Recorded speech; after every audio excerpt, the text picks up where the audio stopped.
Hey everybody, it's your girl Robyn, and today I'm going to show you guys how to do a standard walk cycle. Now, walk cycles are notoriously difficult and can get somewhat confusing, so hopefully this video is going to help you guys out with that. A walk cycle is kind of like a character's fingerprint. It's totally unique to them. No two walk cycles are the same. So you're going to take what I show you in this video with a standard walk cycle, and you're going to apply that to your character and then use that base to build off of to show who your character truly is. Now, walking is basically just falling forward gently but letting your foot catch you in time, propelling you forward. There are 4 key poses in a walk cycle, which are contact, down, pass, and up. And then it cycles back to contact, which is why it's called a walk cycle, because it cycles through those poses. There are 2 key poses where both feet are on the ground at the same time. That's the contact and the down pose. And then the foot lifts, and after that it moves to the pass position, then up, and then back to contact, which are where the character is kind of falling forward and catching herself with the other foot. A standard walk cycle is generally over 24 frames, which is 2 steps per second, with the last contact pose being on the 25th frame. That's a pretty quick walk. So the first contact pose is on frame 1. Then the down pose is on frame 4, where the legs bend and the body goes down slightly and the weight is shifted to the other leg.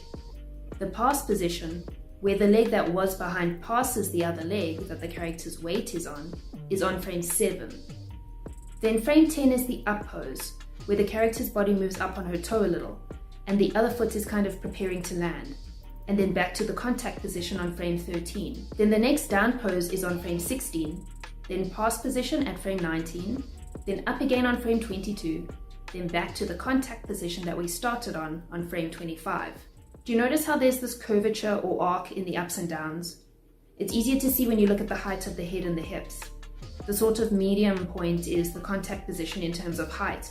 Then it goes down, then up to the pass position, which is slightly higher than the contact, then into the up pose, which is slightly higher than that, then back to the contact median point. Speaking of arcs, there are also arcs in the way the hands swing and the feet going up and down.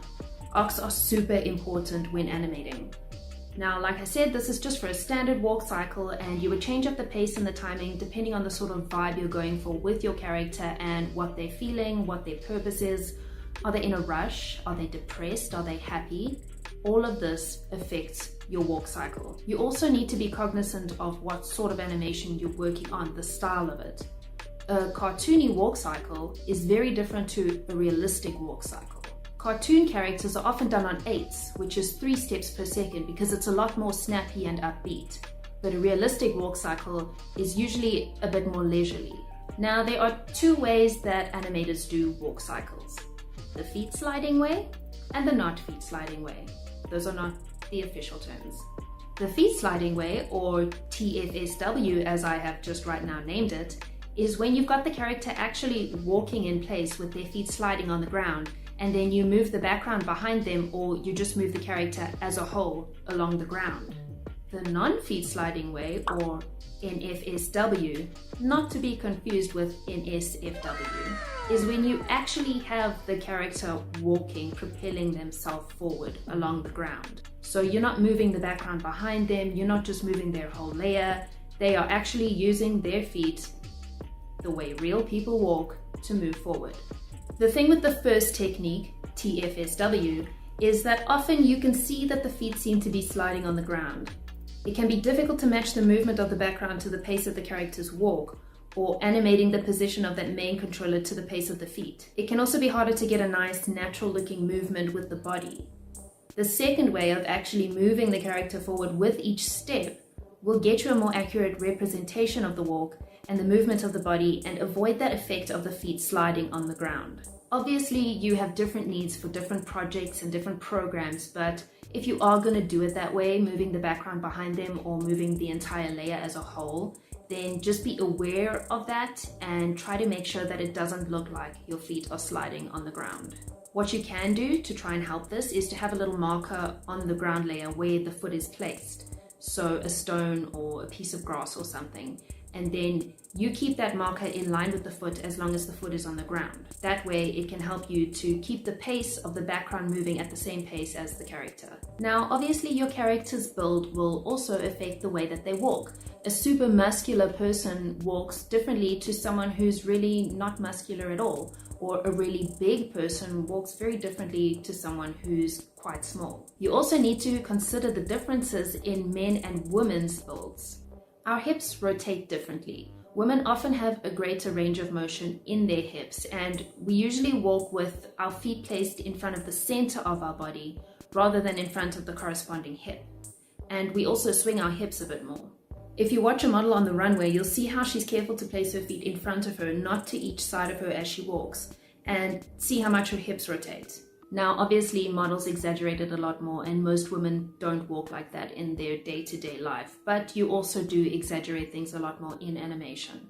Because of that hip rotation that women have and that swing in their hips as they walk, we actually often have a lot less of our heads bobbing up and down in our walk cycles, because that hip swing is actually acting as sort of a shock absorber and taking in some of that up and down movement. Men generally have stiffer hips, and they also have equipment in the way, so they will walk with their feet directly in front of the corresponding hip, not like a woman who's actually crossing her feet over into the center of her body as she walks. They'll bob up and down a lot more because of their stiffer hips. It's not absorbing that up and down movement as much as with a woman. Obviously, these are generalizations. Everyone is different, everyone has a different build, and every character is different. So again, every walk cycle is different and unique to your character. So when you're doing a walk cycle, concentrate on the feet and the body up and down movement before going on to the finer details. You'll start with the contact positions, which is where the legs are at their most extended, and both feet are on the ground. The arms are out slightly to either side of the body. The contact position is so important to get right. This is where the whole walk starts. Everything else stems off this position. You don't want to get to the end of your walk cycle and play it back and realize it looks weird because your contact position wasn't right. After that, you can do the next contact position, which will then be similar to your first contact, but with the opposite legs and arms extended. So if your right leg was in front in your first contact, obviously it will now be your left leg, and vice versa for the arms. Eventually it's going to cycle right back to ending in the same pose as it started. Make sure that the body is leaning in the same way as the first contact, or it'll look lopsided or like your character is limping when you play it back. Then you'll put in the pass position, because it's in the middle, and doing the two contacts and the pass position first gives you a nice structure to then fill in your down and up positions in between. The arms are on their way to going to the opposite extreme, so right now in the pass position, they're right by the body and are going to pass each other. Then you'll do the down pose. In the down pose, the legs are bent, and this position is what gives the walk its weight and impact. The foot that was bent upwards in the contact has now settled firmly on the floor, and the back foot is a bit more up on the toe, in preparation to be lifted off the ground. The weight is transferring to this foot that's now flat on the ground.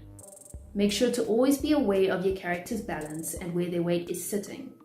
If they're leaning too far forwards or backwards, they'll either fall over or their walk will have a weird vibe that you weren't actually meaning to go for. Again, this is where weight and build are also important to be aware of, because if your character has a big stomach or something heavy on the front of their body, they will be leaning backwards to counter the weight that they're carrying in front. But generally, in a standard walk cycle, they will be leaning forward a little bit. So after the down pose, we can go and do the up pose, because we already did the pass position before. The up pose is where the body is at its highest, as your character has their heel lifted a bit. They'll be leaning quite far forward and their foot is a bit off the ground, ready to land on the floor for the next contact pose. Now let's look at the arms. The arms are obviously important too. They swing counter to the foot on the same side of the body. So when your left leg is forward, your left arm is back. Your arms are at their widest point on the down position. This is because that's when the character has hit the ground and their body is going down and reacting to that impact, which means their arms swing out too.